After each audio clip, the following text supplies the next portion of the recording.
The person who wrote this story will pay a heavy price for it. I won't let him go unpunished. That's what President Erdogan told a newspaper editor in Turkey in May. As Turks go to the polls for a second time this year on November the 1st, has their president gone too far in cracking down on dissent and on press freedom? Supporters say he's being unfairly maligned, but journalists have been sacked, detained, jailed, while Erdogan's critics refer to a new cult of personality. Joining me in the arena to debate this are Zeynep Jane Kandur, a member of the AK Party, former vice president of the Women's Branch, and a journalist with the Daily Sabah newspaper. I'm also joined by Mustafa Akyol, award-winning author and columnist for Hurriyet Daily News. He used to be an AK supporter, but now thinks Erdogan is running an authoritarian regime. Thank you both for joining me in the arena. Mustafa, you were once an admirer, a supporter. You voted AK. What makes you now describe them as an authoritarian regime, an intimidating party with an unquestionable leader bent on domination? Your words about Mr. Erdogan and AK. My principles did not change. I think Mr. Erdogan and his political narrative and his political model changed. Erdogan did great things for Turkey. He came to power in 2002. He was a conservative Muslim believing in liberal reforms and democracy, and he headed for EU and he liberated minorities, economy grew. But now, what's your objection now? What happened is that the more Mr. Erdogan dominated the political system, the less he got interested in reform. He got more assertive about his moral values and bringing them to public space, which is debatable. But more importantly, in the past 2 years, since the big Gezi Park protests, he started to define opposition as nefarious spies, traitors to the nation that are trying to undermine the country. Instead of being just his opponents, they become traitors to the nation. And Mr. Erdogan is using this narrative powerfully. There's a whole media machine that is pumping this paranoia. Well, in my view, paranoia. Plus... What about his critics? Well, the critics are there. So Turkey is not North Korea. You have opposition papers. But for some reason, they're being suffocated. For some reason, they're getting incredible tax fines.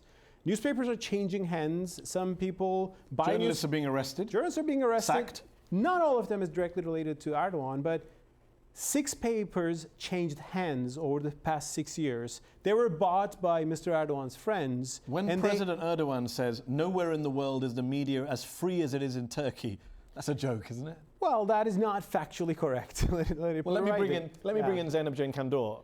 Is it the freest place in the world for the media under President Erdogan?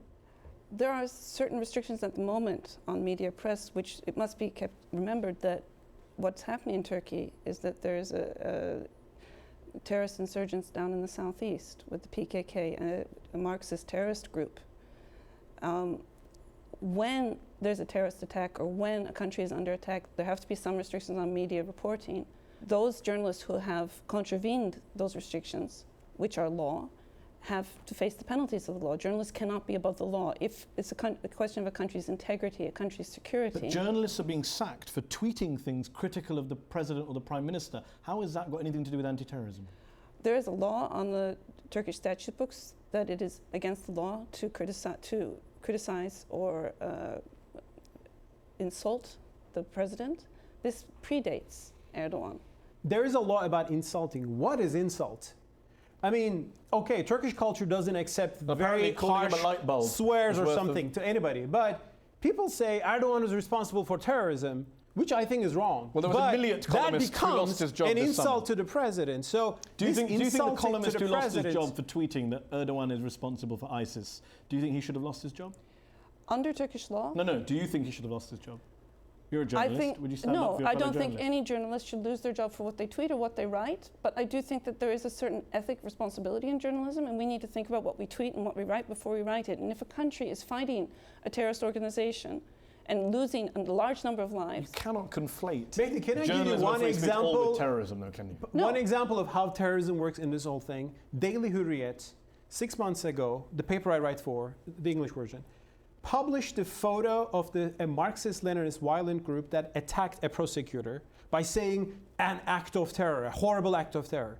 Next day, Mr. Erdogan and other people in the government condemned them for terrorist propaganda, merely for publishing that photo. Then a prosecutor opened a case against Hurriyet for terrorist propaganda. It's like you print a photo of ISIS, you become an ISIS propagandist. This is the kind of terrorist propaganda the Turkish government is demonizing here these in days. a studio in Washington and talking about that. But in Turkey, in the atmosphere in Turkey, where there are youth who are being radicalized by the PKK, and when I say radicalized by the PKK, they're not necessarily just joining the PKK.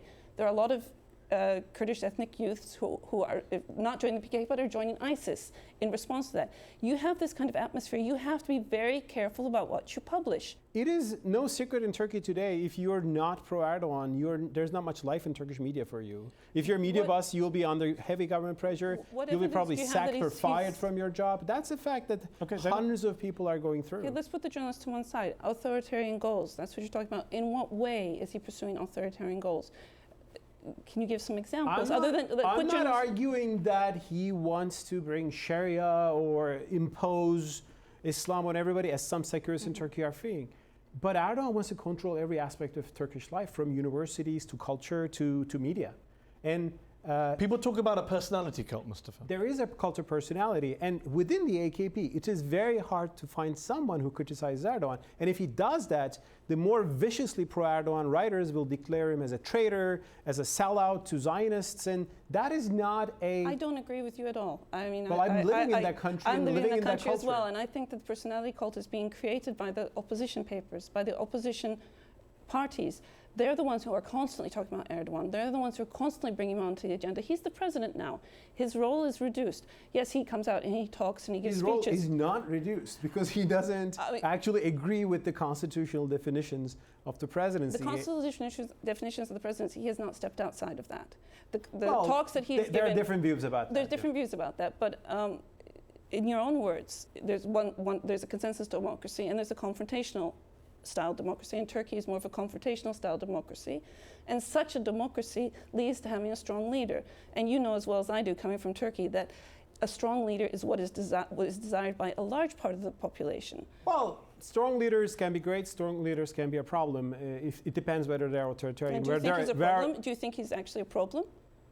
Some of Erdogan's actions in Turkey are a problem to our country in terms of further polarizing the nation. Here's a question to you. You say some of his actions are a problem. You've called it an authoritarian regime. You're a writer in Turkey. You talked about what's happening to critics and how you get ahead.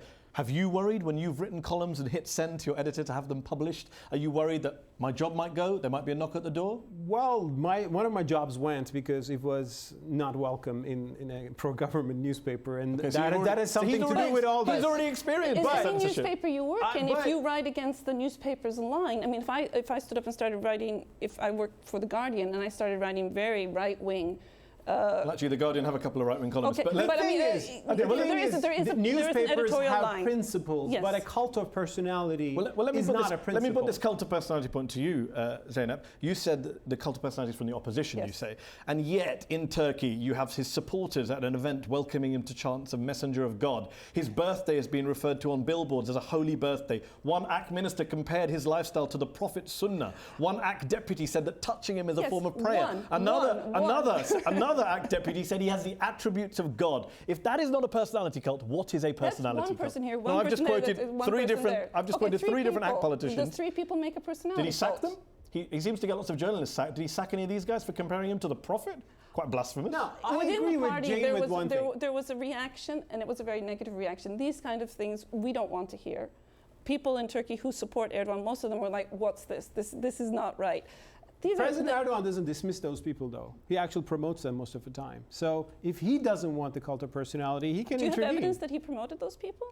Well, in the party, I know who's being promoted and who's being demoted. Erdogan critics are disappearing in the last week. How many people have been check. changed who were Erdogan's? I mean, that doesn't wash. I'm sorry, that's just not even true. We'll have to leave it there. Thank you both for joining me in the arena. That's our show. Up Front will be back next week.